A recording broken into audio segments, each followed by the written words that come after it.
Halo sahabat Harbun. Hai, ya, hari ini saya Rizky Cungkring jadi host. Nah, cadangan lagi sekarang karena Mas Sodik lagi nggak ada, jadi saya menggantikan. Hari ini kita bareng sama Dokter Yusron, spesialis mata, konsultan vitrio retina ya dok ya? Ya. Iya dok. Jadi dok, ini kan sahabat-sahabat Harbun di rumah ini kan belum pernah lihat wajah dokter yang tanpa masker nih dok. Pasti kalau ketemu di poli sekarang pasti pakai masker terus ya. Boleh kita tampilin ya dok ya fotonya ya dok ya? Boleh. Ya, silakan lihat di sini.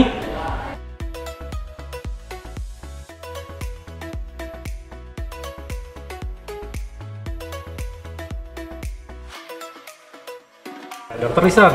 Ya. Dokter Yusron itu kan dokter spesialis mata dok. Ya, betul. Bisa cerita nggak sih dok, dulu tuh kenapa ngambil spesialisnya spesialis mata dok? Kan banyak spesialis yang lain, ada obgyn tuh, biasanya cowok-cowok tuh kan obgyn tuh. Ya, menyesuaikan sebenarnya ya, karena mata kan benda kecil ya, jadi karena badan saya kayak kecil begini, jadi saya tenaga nggak terlalu banyak dibutuhkan, yang butuh ngelihat yang kecil-kecil. Nah, kedua memang mata itu kan salah satu indera yang penting ya. Kadang-kadang Nasrullah lebih baik jangan buta dibanding yang lain gitu. Jadi itu membuat saya pentingnya mata sebagai alat indera ya. Nah, kemudian ketika sekolah saya waktu itu baru pertama kali diperkenalkan operasi dengan teknik Phaco. Jadi saya merasa kagum ya, begini dengan luka kecil begini. Jadi saat itu ada keinginan waktu itu. Tertariknya dari situ ya dok? Ya, karena dia lebih spesifiknya karena benda-benda kecil. Ya, ya. Oh gitu. Nah dok, dokter kan ngambil subspesialisnya konsultan vitrio retina ya dok? Ya, ya. Berarti itu apa dok, vitrio retina itu dok? Jadi kalau kita lihat bola mata kita yang bisa terlihat di depan adalah kornea yang bening ya, kemudian ada lensa itu yang bisa menjadi katarak. Nah, vitreous itu adalah ruang di belakang lensa diisi oleh cairan. Jadi yang namanya cairan vitreous itu yang buat bola mata kalau kita tekan dia nggak lembek, tapi dia bentuknya firm gitu ya. Jadi ada cairannya. Nah, di belakang dari cairan tersebut ada namanya retina. Ini merupakan tempat untuk menangkap cahaya. Jadi sel-sel fotoreseptor yang kita bisa melihat tuh adanya di sana. Gitu. Nah, jadi subspesialis ini adalah khusus untuk menangani kelainan-kelainan, penyakit-penyakit yang letaknya ada di rongga vitreous ataupun di retina itu sendiri. Gitu. Jadi khusus dia di subspesialisnya itu lebih ke arah retinanya ya. Nah, kita bilang posterior ya, di belakang. Gitu dok. Nah dok, kan dokter Yusron praktek di Rumah Sakit Harapan Bunda tuh, dok. Setiap hari apa dok? Aku lupa dok. Kamis sama Sabtu? Saya hari Kamis jam 1 sampai jam 3 sore. Hari Sabtu jam 8 sampai jam 12. Full day ya dok? Ya. Dok, di Rumah Sakit Harapan Bunda nih dok, banyakan tuh kasusnya apa sih dok yang ditangani dok selama ini dok? Ya, kasus paling banyak yang ditangani secara keseluruhan atau? Secara keseluruhan selama ini dok? Secara keseluruhan yang banyak ditangani tentu saja nomor satu yang penyebab kebutaan nomor satu itu adalah katarak ya. Itu memang 80%. Itu ada penyakit-penyakit yang menyebabkan penglihatan kita menurun dan perlu tindakan operatif, yaitu katarak. Itu yang pertama paling banyak. Kemudian baru yang menempati posisi kedua dan ketiga yang menyebabkan kebutaan adalah glaukoma dan penyakit-penyakit di segmen posterior ya. Kelainan-kelainan retina itu juga menyebabkan kebutaan. Nah, jadi itu yang memang polanya sama juga di sini ya. Gitu. Nih dok, saya kan kemarin pernah denger nih dok. Ya. Ada orang tuh bisa buta akibat dari diabetesnya dok. Nah itu gimana dok? Kan diabetes itu kan penyakit yang maksudnya pencernaan ya dok ya. Kayak gula itu kan dia lebih tinggi karena insulinnya kurang. Kok bisa ke mata sih dok? Ya, ini penyakit diabetes ini sebenarnya yang dipengaruhi utama kenapa dia bisa kemana-mana, bisa ke mata, bisa ke ginjal, bisa ke otak, ke jantung, karena dia menyebabkan keadaan glukosa darah yang meningkat. Nah, glukosa yang tinggi di dalam darah ini akan menyebabkan kerusakan, terutama pada pembuluh darah kecil. Nah, itu makanya di mata kan halus-halus pembuluh darah ginjal, sehingga akibatnya apa? Kalau pembuluh darah terganggu, tentu saja pasokan nutrisi, oksigen juga terganggu, sehingga terutama pada mata untuk daerah retina itu pembuluh darah kecil akan terjadi kerusakan. Nah, kerusakan akibatnya risikonya apa? Kerusakan ini akan menyebabkan pembuluh darahnya pecah, kemudian keluar bisa sampai mengisi rongga vitreus tadi ya, sehingga keisi darah, jadi nggak bisa lihat kita. Atau juga bisa karena pecah keluarlah isi dari pembuluh darah, salah satunya lemak, itu akan menumpuk di retina sehingga menyebabkan kebutaan juga, buram penglihatannya. Dari situ ya dok ya. Oh gitu. Nah dok, kalau di Rumah Sakit Harapan Budha bisa nggak sih dok nanganin yang tadi pecah pembuluh darah di mata itu tadi dok? Ya. Jadi pada prinsipnya untuk tata laksana diabetes, yang pertama adalah orang yang terdiagnosis diabetes harus segera mengecek matanya. Oh gitu. Karena bisa jadi belum ada keluhan, tapi kelainan itu sudah ada, tapi di daerah pinggir retina sehingga belum buram. Jadi kalau udah kena tengah baru buram. Nah, jadi kadang pasien terlambat datang karena udah 10 tahun diabetes, pernah cek retina nggak pernah. Nah, tapi datang sudah dalam keadaan tidak melihat. Nah, jadi itu penting. Nah, kalau sudah terjadi bagaimana berikutnya? Pertama adalah mengontrol gula darah, kontrol tekanan darah. Kalau ada kolesterol dikontrol. Nah, jadi biasanya saya akan berkolaborasi dengan penyakit dalam, dokter penyakit dalam untuk mengontrol. Yang kedua adalah kalau di mata kita terlaksana adalah kalau memang sudah stadiumnya rada berat, kita melakukan laser retina. Jadi namanya laser fotokoagulasi. Jadi untuk mencegah perdarahan, menyumbat perdarahan tersebut sehingga tidak berkembang lebih lanjut. Yang bocor tadi itu yang pecah tadi dong. Kita pecah. Jadi itu namanya laser.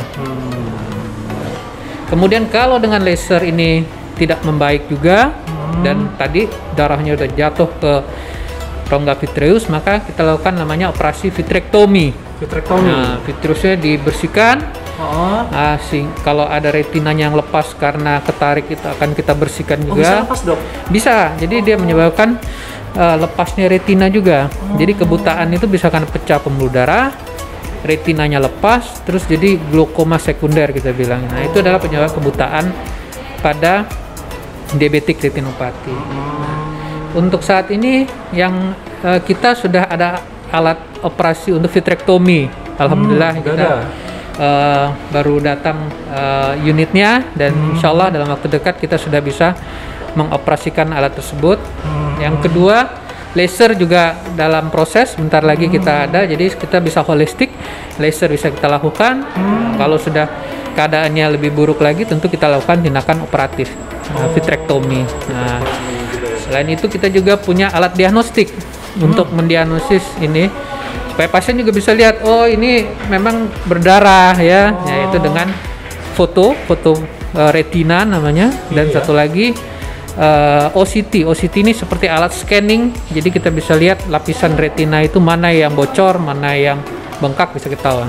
Nah, itu juga alat itu sedang berproses, mudah-mudahan tidak lama lagi kita memiliki alat-alat tersebut. Nah, untuk sahabat Harbun ya, informasi sebentar lagi klinik poli mata kita bisa menangani penyakit yang tadi yang bisa disebabkan dari diabetes ya dok ya? Ya, sebabnya diabetes. Kayak pecah pembuluh darah, terus tadi retinanya yang copot tadi ya dok? Ya, lepas. Gitu.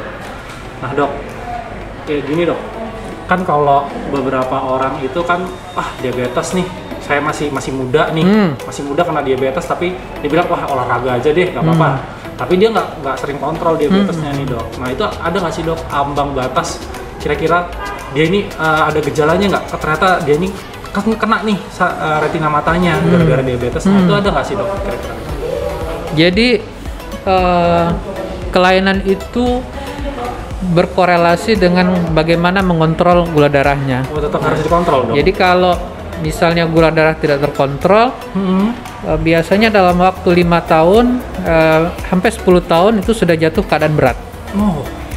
Makanya yang penting adalah deteksi dini, screening awal, sehingga kalau orang udah tahu kan, oh ini saya sudah ada gejala, dia akan lebih ketat untuk mengkontrol. Jadi harus gula HbA1c-nya di bawah 7 atau gula darah di bawah 200, itu penting.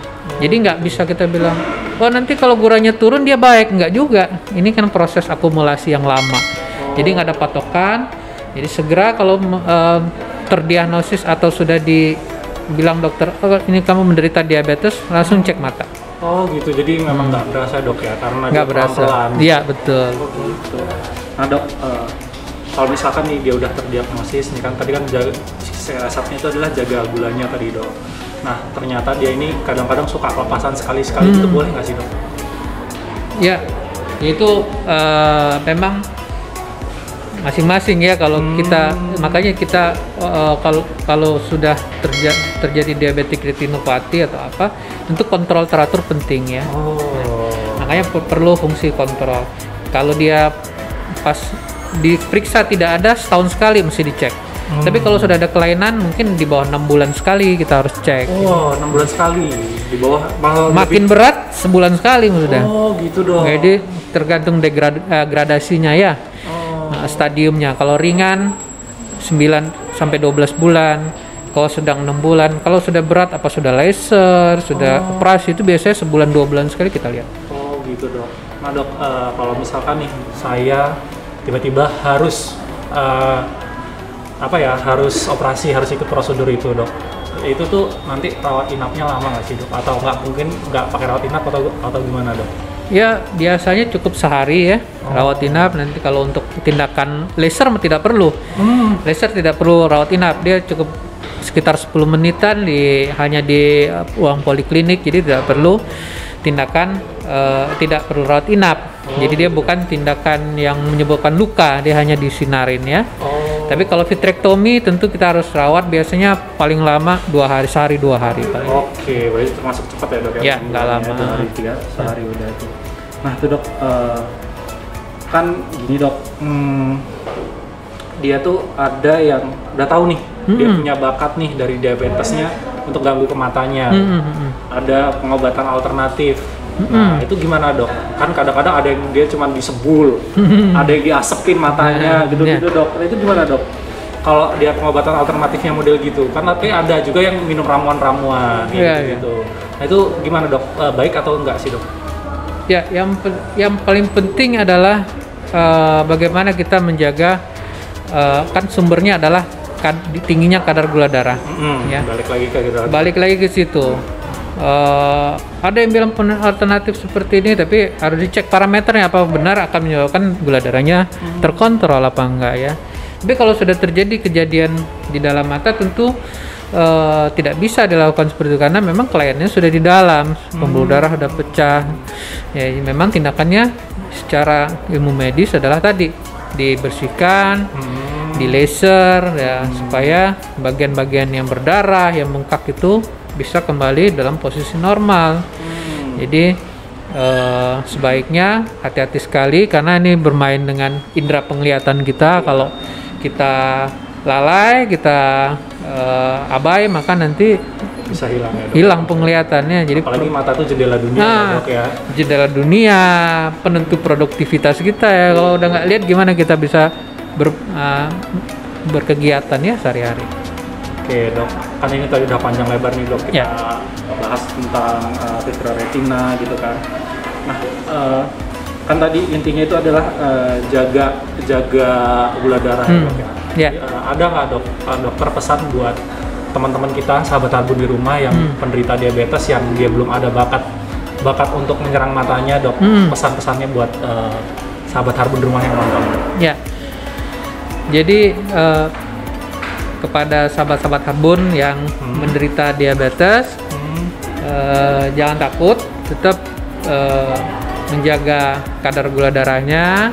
Dan yang terpenting adalah tadi, kalau di bidang mata, maka kalau belum pernah kontrol, belum pernah mengetahui bahwa retinanya ada kelainan atau tidak, segera kontrol ya, sehingga apabila ditemukan pada kondisi awal, maka tindakan pengobatan maupun pencegahan lebih lanjutnya akan lebih mudah.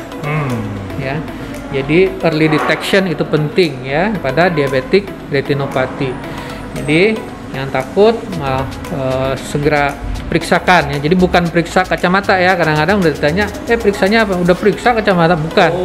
Jadi selalu kemanapun periksa retina saya. Apakah retina saya sudah ada retinopati diabetik atau belum? Oke, gitu. Nah, tuh pesan untuk dari Dokter Yusrol ke teman-teman yang punya diabetes, periksakan segera, deteksi lebih sedini mungkin itu lebih baik karena mencegah lebih baik daripada mengobati ya, Dok. Betul, ya? betul. Ya, oke. Oke, sekian podcast hari ini.